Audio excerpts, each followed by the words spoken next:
This is Optimal Living Daily, episode 490, 3 Signs You Will Be Fine Even If You Don't Feel Fine Right Now, part 2, by Marc Chernoff of marcandangel.com, and I'm Justin Malik. Happy Friday. Welcome back, or welcome for the first time if you're new here. This is where I read to you every single day to help you live a more meaningful life, covering personal development and minimalism mostly, from some of the best blogs you can find, all with their permission. And today's post is actually a continuation from yesterday, so if you're new here, I'd recommend checking out yesterday's episode first. That's episode 489. And then today's reading will make a lot more sense. And with that out of the way, let's get right to the post and start optimizing your life. 3 Signs You Will Be Fine Even If You Don't Feel Fine Right Now, part 2, by Marc Chernoff of marcandangel.com. Number 3, there is at least one tiny positive step you can take right now, because there always is. Don't build mountains in your mind. Don't try to conquer the world all at once. When you seek instant gratification, big, quick fixes, you make life unnecessarily painful and frustrating. When you choose instead to treat each moment as an opportunity to make a tiny positive investment in yourself, the rewards come naturally. When everything is broken, it's easy to find plenty of little things you can fix. When nothing seems to be going right, even the most fundamental positive effort can make a significant difference. Times of great adversity are also times of great opportunity. When there are problems in every direction, there is also great value waiting to be created. When everything is going well, it's easy to get lulled into a routine of complacency. It's easy to forget how incredibly capable and resourceful you can be. Resolve to persevere one small step at a time. Small steps, little leaps, and tiny fixes, very small repetitive changes, every day will get you there, every time, through thick and thin. If you'd like to get started now, challenge yourself to do so. Choose a specific area of your life that you want to improve, and then, number 1, write down the specific details about your current circumstances. What's bothering you? What's wrong? What do you want to change?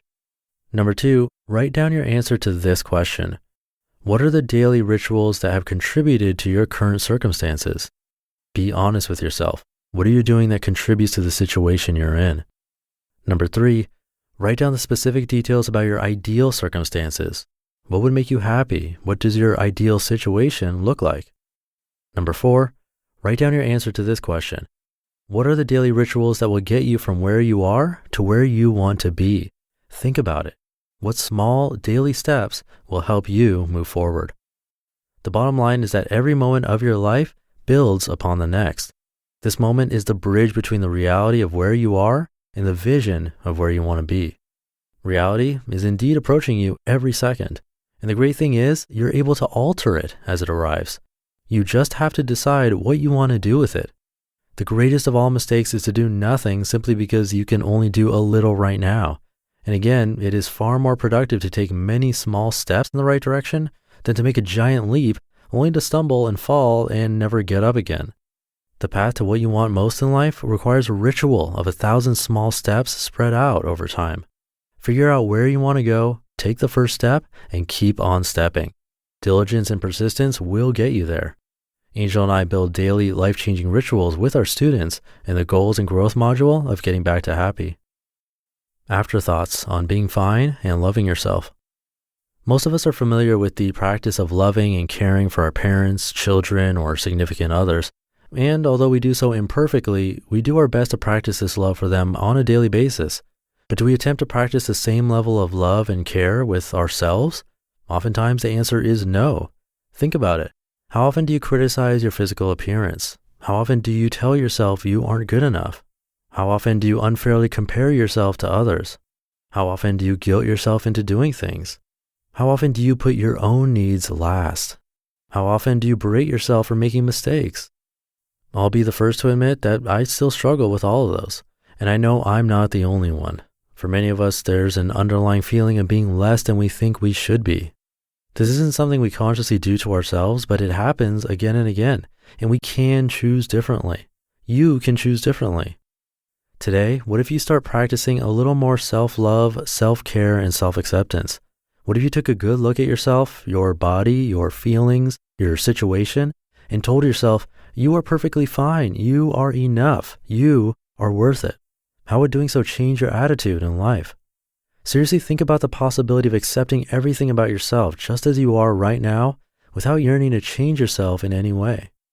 It's important to note too that accepting yourself the way you are is not about complacency and inaction.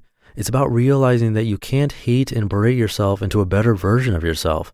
Positive growth is built on a foundation of love and acceptance. The person who loves herself or himself is more likely to take positive actions that move things forward for all the right reasons. In the end, you will change no matter what. Nothing lasts. You simply can't avoid changing with the times. The question is whether the change you experience in life comes from a place of love and acceptance or a place of self-loathing and resistance. I vote for love and acceptance, but the choice is yours to make. You just listened to part 2 of the post titled 3 Signs You Will Be Fine Even If You Don't Feel Fine Right Now by Marc Chernoff of markandangel.com. And you mentioned their course, Getting Back to Happy. You can find that and their book on their website, markandangel.com. I think I'll keep this ending super short for you today. Have a happy Friday, and I'll catch you over the weekend where your optimal life awaits. Hey, this is Dan from the Optimal Finance Daily podcast, which is a lot like this show, except more focused on personal finance. Justin handpicks the best posts he can find from blogs and authors like Ramit Sethi, Mr. Money Mustache, and more, and I read them to you 5 days a week. So if you enjoy this podcast, come on over and subscribe to Optimal Finance Daily too. And together, we'll optimize your financial life. You've been listening to Optimal Living Daily. Be sure to hit the subscribe button to stay up to date on each new episode and head to oldpodcast.com. That's OLDpodcast.com for a free gift as well as more actionable tips and resources to help you maximize your potential. Thanks for joining us, and remember, your optimal life awaits.